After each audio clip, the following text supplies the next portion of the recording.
Hi అండి, అందరికీ నమస్కారం. Welcome to our channel. ఈరోజు మన ఛానల్లో చెప్పే స్టోరీ నిజంగా ఒక చాలా మంచి మారల్ స్టోరీ అండి.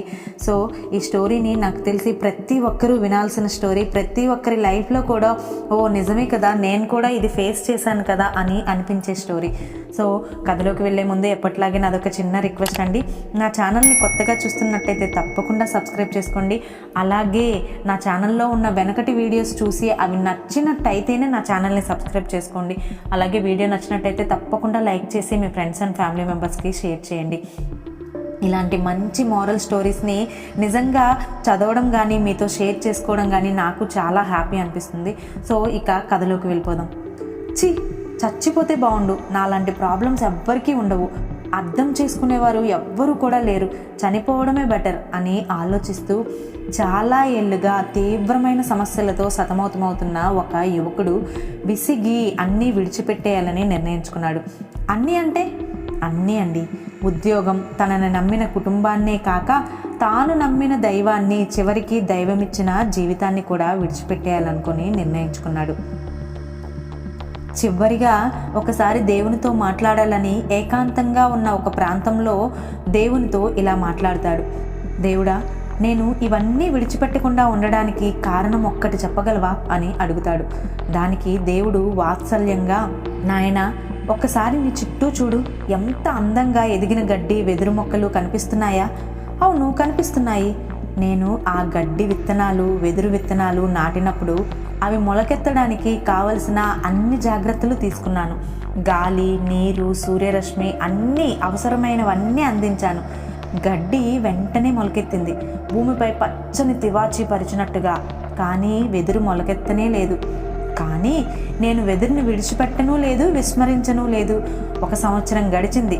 గడ్డి మరింత ఎత్తుగా, ఒత్తుగా పెరిగింది, అందంగా, ఆహ్లాదంగా. కానీ వెదురు చిన్న మొలక కూడా మొలకెత్తలేదు. 2, 3, 4 సంవత్సరాలు గడిచాయి, వెదురు మొలకెత్తలేదు. కానీ నేను అప్పటికీ వెదురుని అస్సలు విస్మరించలేదు. 5వ సంవత్సరం వెదురు చిన్న మొలక భూమిపై మొలకెత్తింది. గడ్డి కన్నా ఇది చాలా చిన్నది. కానీ ఒక్క 6 నెలలలో అది 100 అడుగుల ఎత్తు ఎదిగింది. అందంగా, బలంగా 5 సంవత్సరాలు అది తన వేళ్లను భూమి లోపల పెంచుకుంది, బలపరుచుకుంది. పైకి ఎదిగిన వెదురుని నిలబెట్టగల బలం వేళ్ళు ముందు సంపాదించాయి. ఆ బలం వాటికి లేకపోతే వెదురు అసలు నిలబడలేదు. నా సృష్టిలో దేనికి కూడా అది ఎదుర్కోలేని సమస్యను నేను ఇవ్వను. ఇన్నాళ్ళు నువ్వు పడుతున్న కష్టాలన్నీ, ఎదుర్కొంటున్న సమస్యలన్నీ నీ మానసిక స్థైర్యాన్ని బలపరుస్తూ వచ్చాయి. వెదురు మొక్కను విస్మరించలేదు, నిన్ను కూడా విస్మరించను. నిన్ను నువ్వు ఇతరులతో ఎన్నటికీ పోల్చుకోకు. 2, అడవిని అందంగా మలిచినప్పటికీ గడ్డి లక్ష్యం వేరు, వెదురు లక్ష్యం వేరు. నీ సమయం వచ్చినప్పుడు నువ్వు ఎదుగుతావు. ప్రభు, మరి నేను ఎంత ఎదుగుతాను? వెదురు ఎంత ఎదిగింది? అది ఎంత ఎదగగలదో అంత ఎదిగింది. నువ్వు ఎంత ఎదగాలని నువ్వు అనుకుంటావో అంతా ఎదుగుతావు. దేవుడు ఎప్పుడు ఎవరిని విస్మరించడు, విడిచిపెట్టడు. మనం కూడా దేవుడిపై విశ్వాసాన్ని, మన ప్రయత్నాన్ని ఎన్నటికీ విడిచిపెట్టకూడదు. ఆయన మన చెయ్యి విడవక మంచి స్నేహితుడిగా మనల్ని అర్థం చేసుకుంటాడు.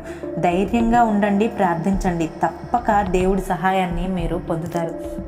నిజమే కదండి, ఈ స్టోరీలో చెప్పినట్టు మనం చాలాసార్లు అబ్బా ఈ కష్టాలన్నీ నాకే ఎందుకు వస్తాయి, అసలు ఇలా నేనే ఎందుకు అవుతున్నాను, మిగతా వాళ్ళందరూ చాలా హ్యాపీగా ఉన్నారు కదా అని అనుకుంటూ ఉంటాం.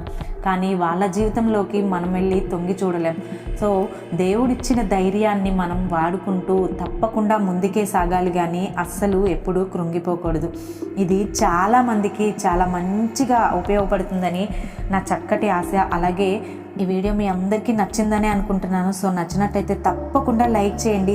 చాలామంది పిల్లలకి ఈ రోజుల్లో ఇలాంటి స్టోరీ వినడం చాలా అవసరం కాబట్టి మీరు మీ పిల్లలతో తప్పకుండా ఇలాంటి స్టోరీస్ అన్నీ కూడా షేర్ చేసుకోండి. థ్యాంక్స్ ఫర్ వాచింగ్ అండి. మరో మంచి వీడియోతో మీ ముందు ఉంటాను.